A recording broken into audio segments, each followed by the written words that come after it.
This is CBC Vancouver News.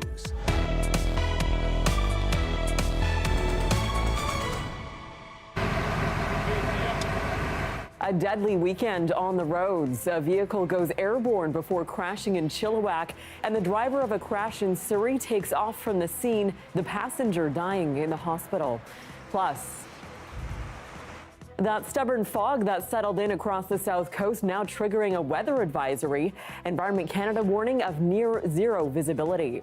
And we had a great attendance last year, so we thought, why not add a second day? It's a great celebration for Christmas, and the kids love it.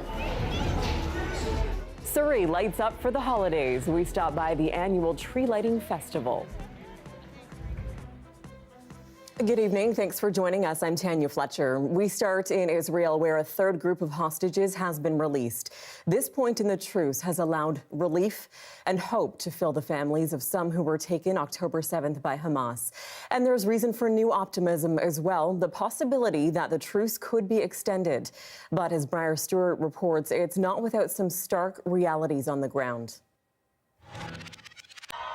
Crowds cheered as another 17 hostages finally reached Israel. Among them, Hagar Brodach, mother to 10-year-old Ofri, 8-year-old Uval, and 4-year-old Uriah, all reunited with their father. Their uncle Aaron Brodach was there for that moment too.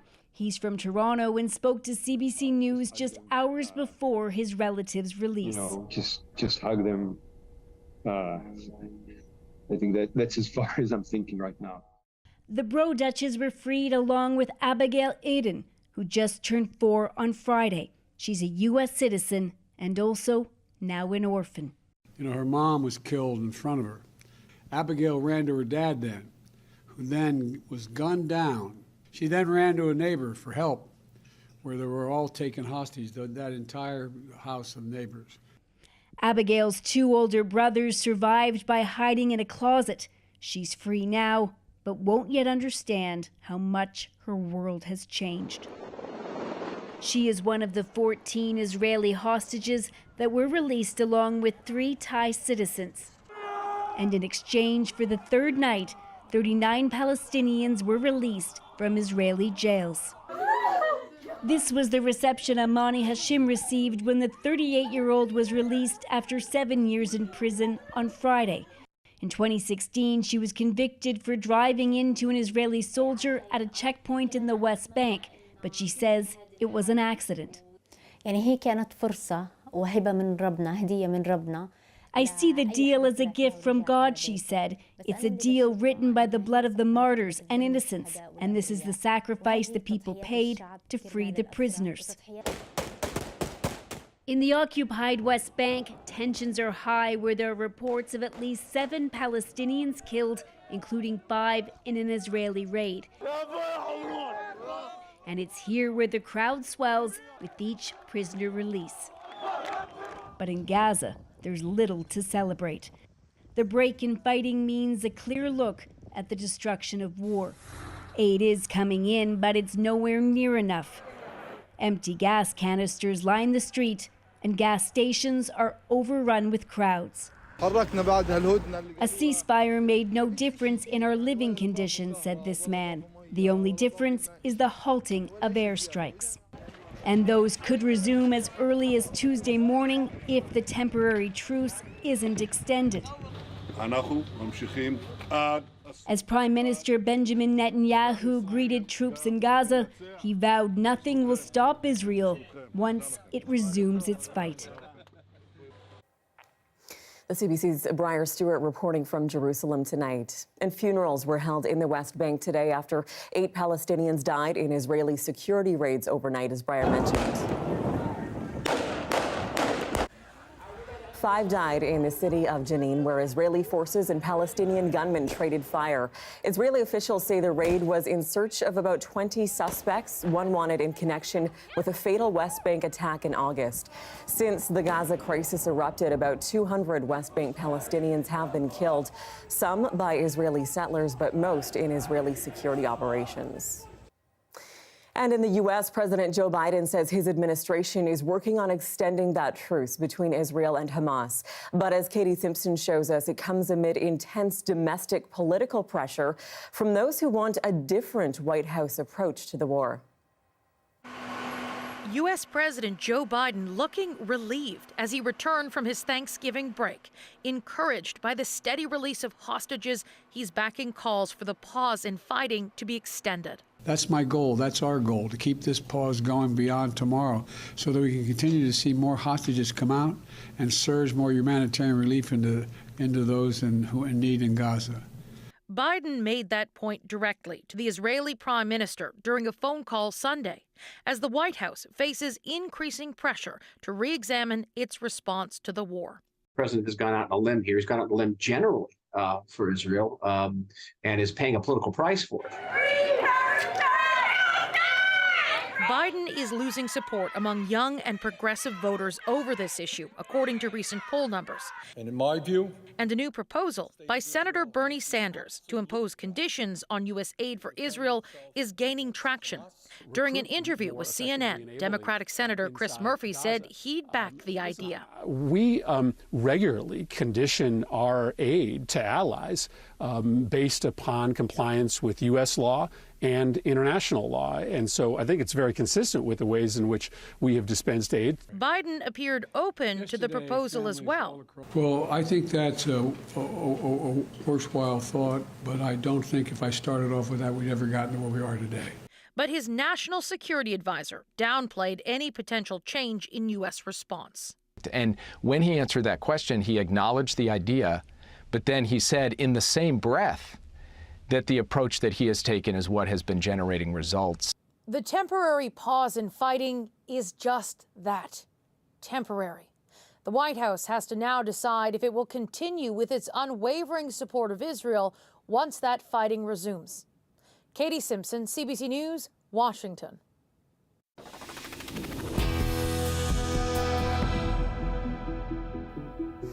In local news, police are looking for the driver who took off from the scene of a deadly crash in Surrey last night. Surrey RCMP say a black Toyota Corolla collided with a white Ford Mustang around 9:30 p.m.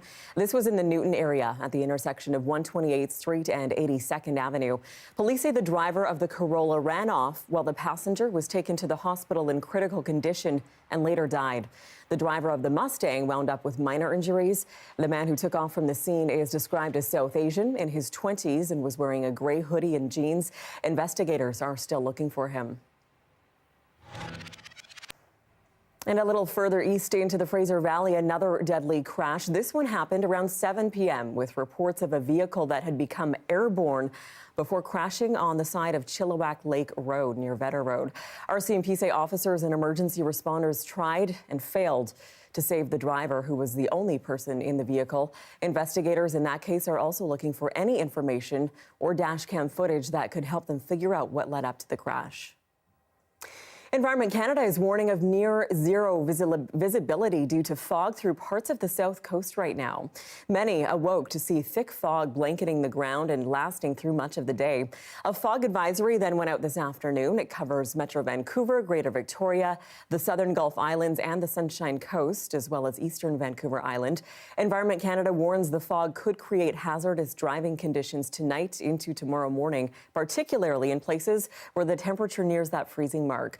Visibility is expected to improve once the fog starts to burn off in the morning. Well, the worst terror attack in Canadian history happened 38 years ago, yet it was top of mind this afternoon at a gathering in Gastown. As Janella Hamilton explains, it was a book event aimed to encourage dialogue over division during a time of global unrest. June 23rd, 1985. Punctured, probed, embedded sediments. It's been 10 years since Renee Sarojini Saklakar wrote this book, a collection of poetry honoring the dozens of children who died when a bomb exploded on Air India Flight 182, killing everyone on board, including Saklakar's aunt and uncle. And I realized I had to open myself, as painful of it as it was, to the lives of the dead.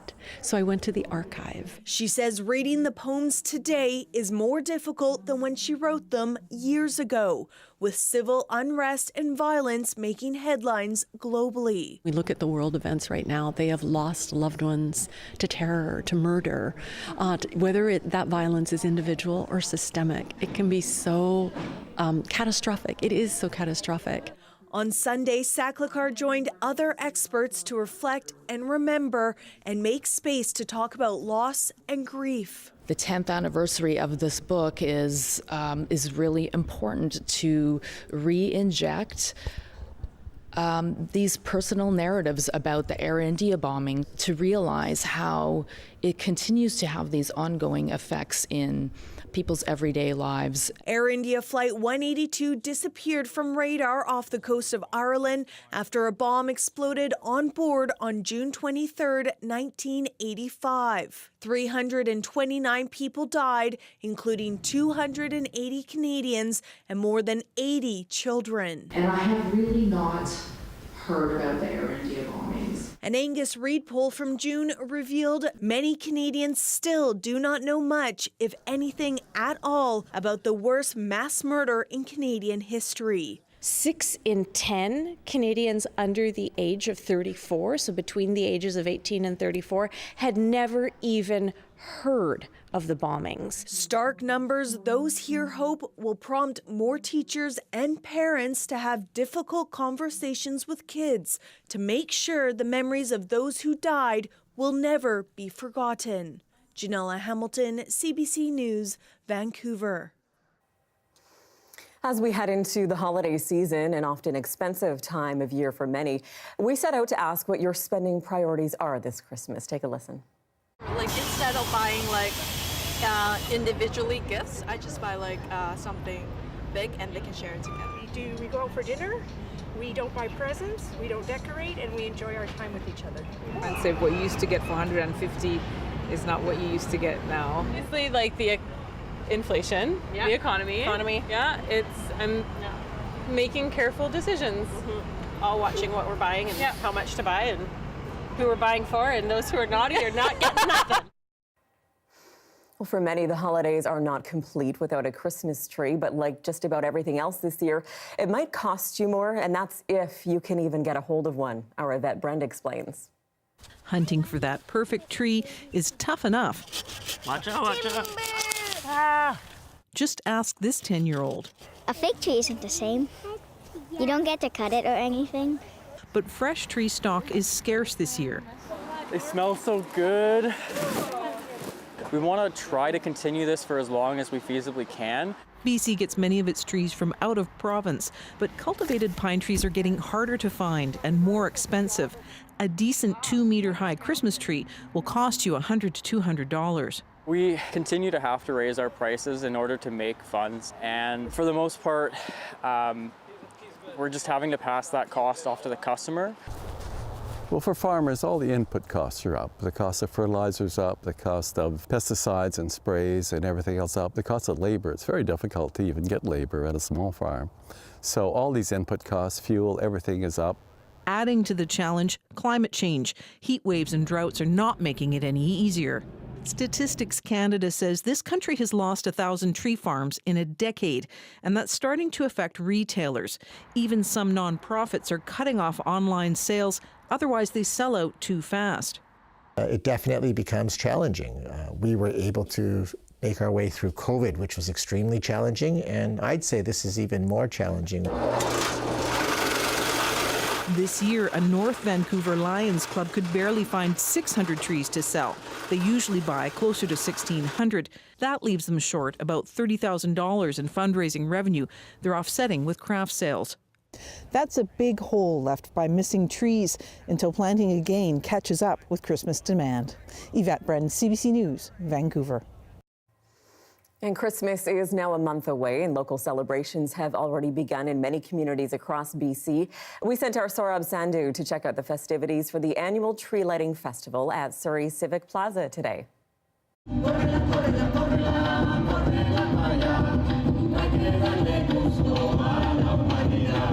It's that time of the year. Christmas carols ringing through the air. Families lining up to take a picture with Santa. All scenes at the 13th annual Surrey Tree Lighting Festival. From rides and games to food trucks and even Santa's workshop. It's a great celebration for Christmas and the kids love it. There's lots of things here for everybody to come and see and do. The festival also features live performances, dance battles and choir singing. And then there's Christmas market for those getting ahead of the shopping rush.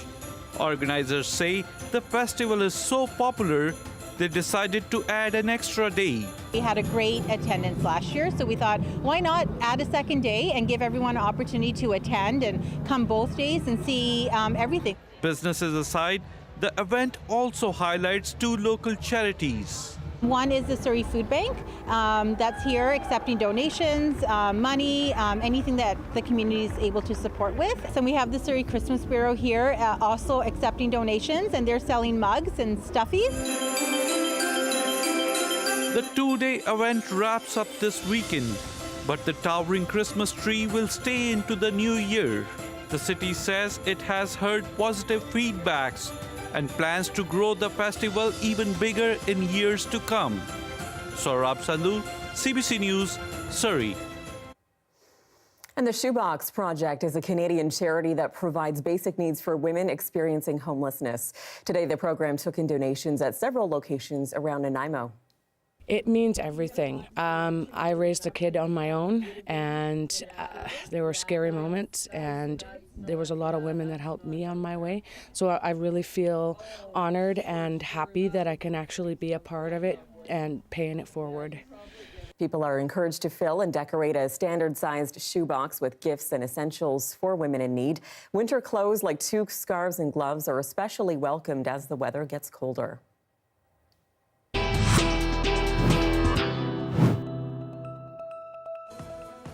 Coming up, 5 people were shot last night in Winnipeg, and the suspect is still on the loose. We'll bring you the very latest from Manitoba on the manhunt after the break. Stay with us.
Welcome back. Let's take you to Manitoba. 3 people are dead and 2 others are injured after a shooting in Winnipeg.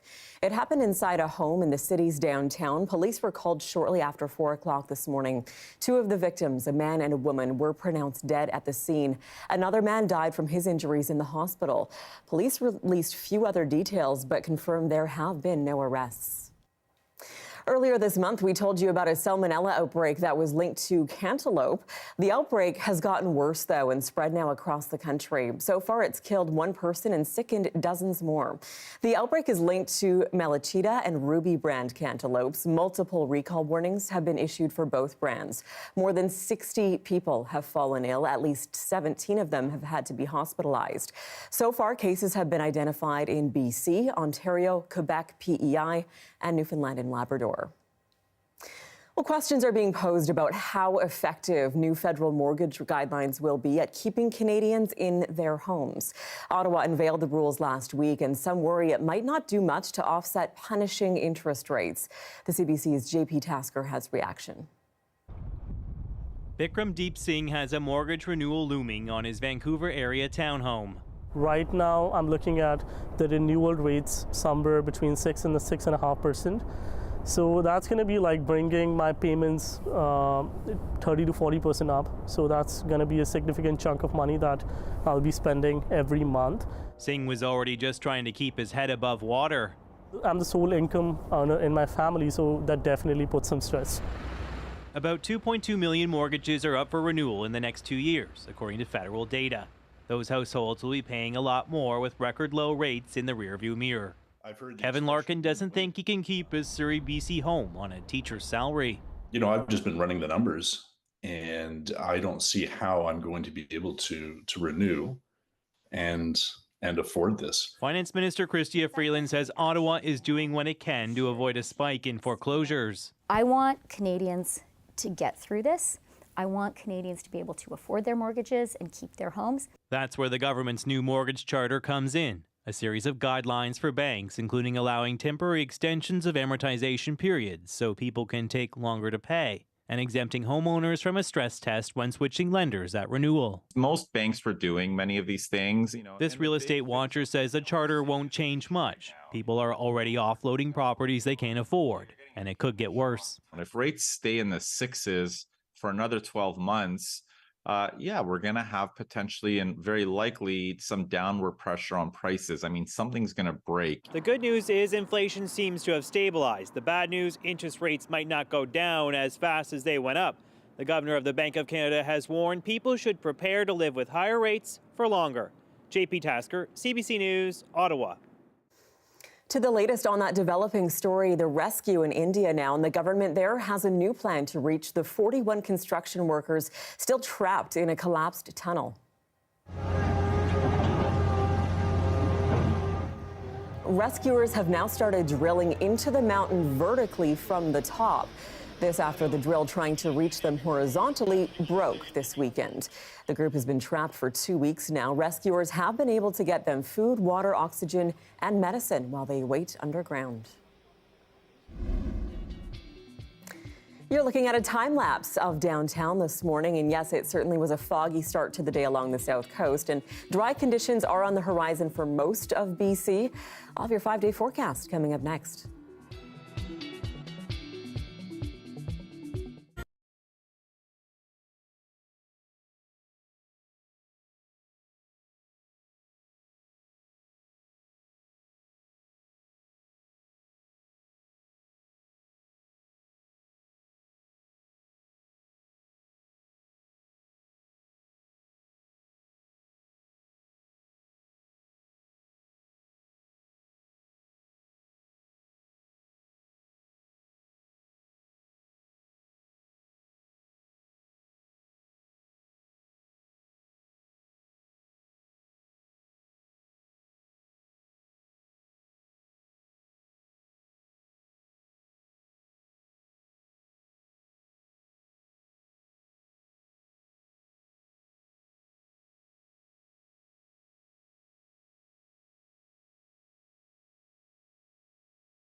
We're sharing really important information with the public, and I feel like this is exactly what our job is, especially as the public broadcaster, especially in morning radio.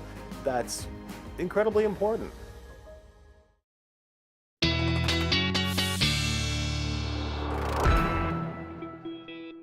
It's time for a full look at the forecast, and the fog is really the story tonight. Let's take a look at our overnight lows, and as we get closer to that freezing mark, that's where it becomes more of a risk. This is mainly centered around the south coast, so we've got Greater Victoria, Eastern Vancouver Island, the Southern Gulf Islands, parts of the Sunshine Coast, and Metro Vancouver as well. So, of course, as we get close to that zero mark and we see that fog, that could cause slippery conditions on the roads, and that's what's the cause of that fog advisory issued by Environment Canada, warning of hazardous driving conditions. Here's how we're looking precipitation-wise across BC. Beyond the fog, we've been relatively dry, pretty clear, lots of breaks of blue sky, some sunshine as well, and that'll continue over the next few days for the most part, save for a few patches of perhaps rain or snow depending on where you are, but really nothing significant in the way of precipitation on the way. Here's our forecast for tomorrow. You can see fairly, again, uneventful around that freezing mark for much of the interior, even through the Kootenays as well. A little bit cooler, but certainly nothing extreme as far as averages go for this time of year. Sunshine, cloud, highs around 6-7 degrees, overnight lows right around 0. That's right where we should be for this time of year. Probably not until later in the week that we see that rain return. And that is your late news for this Sunday, November 26th. For news anytime, anywhere, download the free CBC News app. You can always find us online as well at cbc.ca/BC. Thanks for watching this weekend. Good night.